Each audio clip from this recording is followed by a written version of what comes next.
రాజావారికి రాణివారికి పిండ ప్రదానం చేస్తూ ఉంటే రోజాని కాకులు పొడుస్తూ ఉంటాయి. ఇక దాంతో చామంతి దండం పెట్టుకొని, చామంతిని వచ్చాను, అన్నీ మీకు ఇష్టమైనవే వండాను, ఒక్కసారి వచ్చి అవి ఆరగించి నన్ను ఆశీర్వదించండి అని చెప్పి చామంతి దండం పెట్టుకోగానే కాకులు వచ్చి అక్కడ పెట్టిన పిండ ప్రదానం మొత్తాన్ని కూడా తినేసి అక్కడి నుండి వెళ్ళిపోతాయి.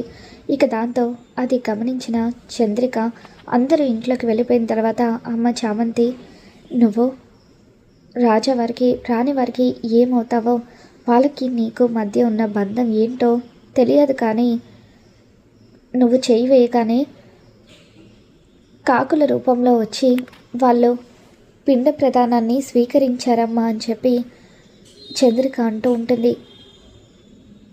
చంద్రిక వెళ్ళిపోయిన తర్వాత ప్రేమ్ బాబుకి అంతా మంచి జరగాలని చెప్పి చామంతి దండం పెట్టుకుంటుంది. మరోవైపు రోజా రాజుగారి రాణిగారి జ్ఞాపకార్థంగా హర్షవర్ధన్ ఒక బాక్స్ని ఫోటోల దగ్గర ఉంచుతాడు. ఇకప్పుడు తనకు ఒక డాక్యుమెంట్ కనిపిస్తుంది. ఆ డాక్యుమెంట్ ఓపెన్ చేసి చూసేసరికి గత కొద్ది సంవత్సరాల క్రితం వాళ్ళు కొంత స్థలాన్ని గిఫ్ట్గా హర్షవర్ధన్కి ఇచ్చారని, హర్షవర్ధన్ ఆ భూమిలోనే పెద్ద ఫ్యాక్టరీ కట్టుకొని డబ్బు సంపాదించాడన్న విషయాన్ని తెలుసుకొని ఇప్పుడు వాళ్ళ దృష్టిలో నేనే రాజాగారి రాణిగారి మనవరాల్ని, కాబట్టి ఆ స్థలం కూడా నాకే చెందుతుందని నేను గొడవ చేస్తాను, అప్పుడు ఆస్తి మొత్తం కూడా నాకే దక్కుతుంది అని చెప్పి రోజా ప్లాన్ చేస్తూ, మామయ్య గారు, మా వాళ్ళకు మీకు ఉన్న బంధం ఏంటని ఎన్నిసార్లు అడిగినా మీరు బయట పెట్టలేదు, కానీ ఇప్పుడు ఆ నిజం ఏంటో నాకు తెలిసిపోయింది అని చెప్పి రోజా అంటూ ఉంటుంది. దాంతో ఏం మాట్లాడుతున్నావు రోజా అని చెప్పి రమాదేవి అంటూ ఉంటే, నిజం మాట్లాడుతున్నాను, మా తాతయ్య నానమ్మ ఇద్దరు కలిసి గిఫ్ట్గా కొన్నేళ్ల క్రితం కొంత స్థలాన్ని మామయ్య గారికి ఇచ్చారు. మామయ్య గారు ఆ స్థలంలోనే ఫ్యాక్టరీ కట్టి ఇప్పుడు ఇంత డబ్బు సంపాదించారు. ఒక విధంగా మీరిప్పుడు ఈ ఆస్తి, ఈ పేరు అనుభవిస్తున్నారంటే అందుకు కారణం మా తాతయ్య నానమ్మలే అని చెప్పి రోజా అంటూ ఉంటుంది. అవునమ్మా, ఇప్పుడు కాదని ఎవరన్నారని చెప్పి హర్ష అంటూ ఉంటాడు. మరి అటువంటప్పుడు ఈ ఆస్తి మొత్తం కూడా వాళ్ళ మనవరాలుగా చెందాల్సింది నాకే కదా అని చెప్పి రోజా అంటూ ఉంటుంది. మొత్తానికి ఆస్తికి టెండర్ పెట్టేసావన్నమాట అని చెప్పి చామంతి మనసులో అనుకుంటుంది. రోజా, ఏం మాట్లాడుతున్నావు నువ్వు? ఎప్పుడో ఇచ్చిన ఆ స్థలాన్ని నువ్విప్పుడు లాగేసుకోవాలని చూడడం ఏంటి అని చెప్పి రమాదేవి అంటూ ఉంటే, అప్పుడు అరుణ్, రోజా చెప్పిన దాంట్లో తప్పేముంది మామ్, తను చెప్పింది న్యాయమే కదా, ఆ స్థలం వాళ్ళ నానమ్మ తాతయ్యలకు చెందిందైతే మరప్పుడు వారసత్వంగా అది తనకి చెందాలి కదా అని చెప్పి అరుణ్ అంటూ ఉంటాడు. రే అరుణ్, ఏం మాట్లాడుతున్నారా నువ్వు?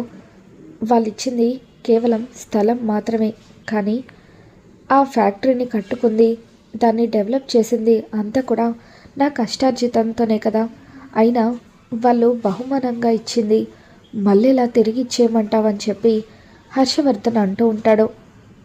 ఇక దాంతో చామంతి ఇది కావాలని ఆస్తి నొక్కేద్దామని ఇలా ప్లాన్ చేస్తుందని చెప్పి, ఎట్టి పరిస్థితుల్లోనూ అలా జరగకూడదని రోజా అమ్మ చెప్పింది నిజమే, కానీ నాకు ఒక డౌట్ వచ్చింది, నిజంగానే రోజా మేడం జమీందారు గారి మనవరాలేనా అని చెప్పి అంటూ ఉంటే, అవును, చామంతి కరెక్ట్ పాయింట్ రైజ్ చేసిందని చెప్పి రమాదేవి అంటూ ఉంటుంది. ఒకవేళ రోజా మేడం అసలైన జమీందార్ గారి మనవరాలు కాకపోతే రేపెప్పుడైనా అసలైన మనవరాలు వచ్చి ఈ ఆస్తి నాకే చెందుతుందని గొడవ చేస్తే అప్పుడు ప్రాబ్లం అవుతుంది కదా అని చెప్పి చామంతి అనగానే, చామంతి చెప్పేది వింటూ ఉంటే నాకు కూడా అదే అనుమానం కలుగుతుంది. నువ్వే మనవరాల్వని నిరూపించుకోవడానికి నీ దగ్గర ఏదైనా ఆధారం ఉంటే చూపించు రోజా అని చెప్పి రమాదేవి అంటూ ఉంటుంది. నువ్వు ఆధారం చూపించినట్లయితే అప్పుడు ఈ స్థలం నీకు ఇవ్వాలో లేదో మేం డిసైడ్ అవుతామని చెప్పి రమాదేవి కండిషన్ పెట్టడంతో ఈ రమాదేవి ఏంటి అటు చేసి ఇటు చేసి నాకు ఇలా కండిషన్ పెట్టిందని చెప్పి రోజా మనసులో అనుకుంటుంది. రోజా, నువ్వు వాళ్ళ అసలైన మనవరాలివే అయినప్పుడు నీకెందుకు భయం? వెళ్ళి ఏదో ఒక సాక్ష్యం తీసుకురా అని చెప్పి అరుణ్ అంటూ ఉంటాడు. వాళ్ళతో కలిసి దిగిన ఫోటోనో వాళ్ళు నీకు ఇచ్చిన బహుమతో ఏదో ఒకటి నువ్వు వాళ్ళ మనవరాలవని నిరూపించుకోవడానికి సాక్ష్యం ఉండే ఉంటుంది కదా, తీసుకురా రోజా అని చెప్పి అరుణ్ అంటూ ఉంటాడు. ఇక దాంతో రోజా కంగారు పడిపోతూ ఉంటుంది. ప్రస్తుతం వాళ్ళు ఇచ్చిన బహుమతులేవి నా దగ్గర లేవు సార్, అవి నా దగ్గరే ఉంటే అవి చూసి ప్రతి క్షణం వాళ్ళ గురించే నేను బాధపడుతున్నానని చెప్పి వాటన్నిటినీ కూడా నేను ఆస్థానంలో పెట్టేశాను అని చెప్పి రోజా అంటూ ఉంటుంది. ఇక దాంతో రమాదేవి, అలా అంటే కుదరదు రోజా, నువ్వు ఏదో ఒక ఆధారం తీసుకువచ్చినప్పుడే ఈ స్థలం గురించి ఆస్తి గురించి మాట్లాడే హక్కు నీకుందని చెప్పి రమాదేవి రోజాకి చెప్పేస్తుంది. రోజా ఏమీ మాట్లాడకుండా సైలెంట్గా అక్కడి నుంచి వెళ్ళిపోతుంది. అమ్మ చామంతి, చాలా థ్యాంక్స్ అమ్మా, సమయానికి సాక్ష్యం తీసుకురమ్మని చెప్పి ఆ రోజాని ఆపావు, లేకపోతే ఇప్పటికిప్పుడు ఆస్తంతా కూడా తనకు తిరిగి ఇచ్చేయాలని గొడవ చేస్తుందని చెప్పి హర్షవర్ధన్ అంటూ ఉంటాడు. అయ్యగారు, ఇదంతా కూడా మీరు న్యాయంగా సంపాదించిన ఆస్తి, మీరు ఎవరికి భయపడాల్సిన అవసరం లేదని చెప్పి చామంతి అంటూ ఉంటుంది. ఇక రమాదేవి చాలా సీరియస్గా ఒక దగ్గర కూర్చొని ఆలోచిస్తూ, నిజంగా రోజా జమీందారు గారి మనవరాలేనా? దాని ఫేస్ చూసినప్పుడల్లా ఆస్తి కోసమే ఇదంతా నాటకం ఆడుతుందని అనిపిస్తుంది. ఎలాగైనా సరే ఆ రోజా గతం ఏంటో, అది నిజంగా ఎక్కడి నుంచి వచ్చిందో తెలుసుకోవాలి. ఒకవేళ అది కనుక జమీందారు గారి మనవరాలు కాకపోతే అబద్ధమాడి నా కోడలు అయిపోయినట్లయితే దాన్ని ఒక ఆట ఆడుకుంటానని చెప్పి రమాదేవి అనుకుంటుంది. మరోవైపు ప్రేమ్ తన డ్యూటీని పూర్తి చేసుకొని ఇంటికి తిరిగి వస్తాడు.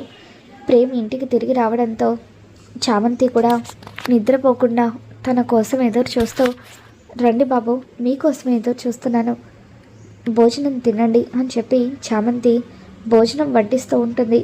నువ్వు తిన్నావా చామ్ అని చెప్పి ప్రేమ అడుగుతూ ఉంటాడు. లేదు బాబు, ముందు మీరు తినండి అని చెప్పి చామంతి అంటూ ఉంటే, అదేంటి చామ్, నువ్వు ఇప్పటి వరకు తినకుండా ఎందుకున్నావు? నా కోసమే వెయిట్ చేసావు కదా అని చెప్పి ప్రేమ అంటూ ఉంటాడు. ఇక దాంతో మీకోసమేమీ కాదులేండి బాబు, నాకు ఆకలిగా అనిపించలేదు అని చామంతి అంటూ ఉంటుంది. అప్పుడే చిట్టి అక్కడికి వస్తాడు. ప్రేమ్ బాబు, చామంతి మీ మీద ప్రేమ లేదు అని అంటుంది, కానీ అన్నీ మీరంటే ఇష్టం ఉన్నట్టుగానే చేస్తుంది, కావాలని తను మీ మీదున్న ప్రేమని దాచిపెడుతుందని చెప్పి చిట్టి అంటూ ఉంటాడు. ఇక దాంతో చిట్టి చెప్పేది నిజమా చామంతి అని ప్రేమ అంటూ ఉంటే, లేదు బాబు, నాకు మీ మీద ఎటువంటి ప్రేమ లేదు అని చెప్పి ప్రేమ్కి భోజనం వడ్డిస్తూ ఉంటుంది. ఇక అలా ప్రేమ్కి పొలమారడంతో చామంతి కంగారు పడిపోతూ ఎంతో ప్రేమగా ప్రేమ్ తల మీద కొడుతూ తనకి మంచినీళ్ళు తాగిస్తూ ఉంటే ప్రేమలా చామంతి కళ్ళలోకి చూస్తూ ఉంటాడు. చామ్, నువ్వు కూడా భోజనం చేయలేదని చెప్పావు కదా, కూర్చో, ఇద్దరం కలిసి భోజనం చేద్దాం అని అంటూ ఉంటే, మీ పక్కన కూర్చొని భోజనమా? వద్దు బాబు, నేను తర్వాత తింటాను అని చామంతి అంటూ ఉంటుంది. పర్వాలేదులే చామ్, ఇక్కడ ఎవరు లేరు కదా, కూర్చో అంటూ ప్రేమ్ బలవంతంగా చామంతిని అక్కడ పక్కన కూర్చోబెట్టుకొని తనకి ప్రేమి స్వయంగా వడ్డిస్తూ ఉంటాడు. అలా చామంతి ప్రేమ్ ఇద్దరూ కలిసి సంతోషంగా కబుర్లు చెప్పుకుంటూ భోజనం చేస్తూ ఉంటారు. తర్వాత రోజు ఉదయాన్నే ప్రేమ్ అంతకు ముందు రోజు ఇన్వెస్ట్ చేసిన షేర్లలో తనకి 10 లక్షల లాభం వస్తుంది. దాంతో ప్రేమ్ చాలా హ్యాపీగా ఫీల్ అవుతూ చంద్రిక దగ్గరకు వచ్చి, చందు, ఈరోజు నేను చాలా అంటే చాలా సంతోషంగా ఉన్నాను, నాకు షేర్స్లో 10 లక్షల లాభం వచ్చింది, ఈ 10 లక్షలతో ఏదైనా బిజినెస్ స్టార్ట్ చేయాలని అనుకుంటున్నాను, నన్ను ఆశీర్వదించంటూ చంద్రిక కాళ్ళకు నమస్కరిస్తూ ఉంటాడు. నిజంగా ఇది చాలా మంచి విషయం బాబు, ఆ 10 లక్షలతో మీరు ఏదైనా బిజినెస్ మొదలు పెట్టచ్చు అని చెప్పి చామంతి అంటూ ఉంటుంది. ఇక దాంతో ఏం బిజినెస్ మొదలు పెట్టాలో తెలియడం లేదు. చందు, నువ్వే చెప్పొచ్చు కదా అని అంటూ ఉంటే, నాకేం తెలుసు బాబు, చామంతిని అడగండి అని చంద్రిక అంటూ ఉంటుంది. ప్లీజ్ చామ్, నువ్వైనా చెప్పు అని చామంతిని ప్రేమ అడుగుతూ ఉంటాడు. ఇక దాంతో చామంతి, టెక్స్టైల్ బిజినెస్ మొదలు పెట్టండి బాబు, మీ డిజైన్స్ అన్నీ కూడా చాలా బాగున్నాయి. మార్కెట్లోకి మీరు కొత్త కొత్త డిజైన్స్ తీసుకువచ్చినట్లయితే ఖచ్చితంగా మీరు త్వరగా పైకి ఎదుగుతారు అని చెప్పి, టెక్స్టైల్ బిజినెస్ అయితే అప్పుడు మీకు సీజన్తో సంబంధం లేకుండా పండుగకి, పెళ్ళిళ్ళకు, ఎప్పటికైనా ప్రతి ఒక్కరూ బట్టలు కొంటూనే ఉంటారు కాబట్టి మీరు ఖచ్చితంగా పైకి ఎదుగుతారు. ఆన్లైన్లో కూడా మీరు మీ డిజైన్స్ని సేల్ చేసుకోవచ్చు అంటూ చామంతి ప్రేమ్కి ఐడియా ఇస్తుంది. చామ్ ఇచ్చిన బిజినెస్ ఐడియాతో ప్రేమ్ చాలా హ్యాపీగా ఫీల్ అవుతూ, చామ్, నువ్వు నాకు ఒక హెల్ప్ చేస్తావా? బిజినెస్లో నా పార్ట్నర్వి నువ్వే అవ్వాలి. నీకు రకరకాల మోడల్ డ్రెస్సెస్ కుట్టడం వచ్చు కదా. ఆ రోజు నిషా డ్రెస్ పాడవుతే అప్పటికప్పుడు ఫోటోషూట్ కోసం అని చెప్పి నువ్వే తనకి డ్రెస్ కుట్టించావు. కాబట్టి నేను వేసిన డిజైన్స్ అన్నిటికీ కూడా నువ్వే ప్రాణం పొయ్యాలి.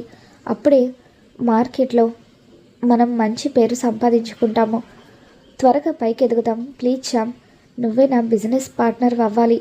వచ్చిన లాభాల్లో నీకు 50, నాకు 50 అని చెప్పి ప్రేమ్ చామంతికి చెప్పడంతో ఇకప్పుడు చామంతి కూడా ప్రేమ్తో కలిసి పని చేయడానికి ఒప్పుకుంటుంది. ఇక ఆ విధంగా ఇద్దరూ కలిసి జంటగా బిజినెస్లో పైకి ఎదుగుతూ ఉంటారు.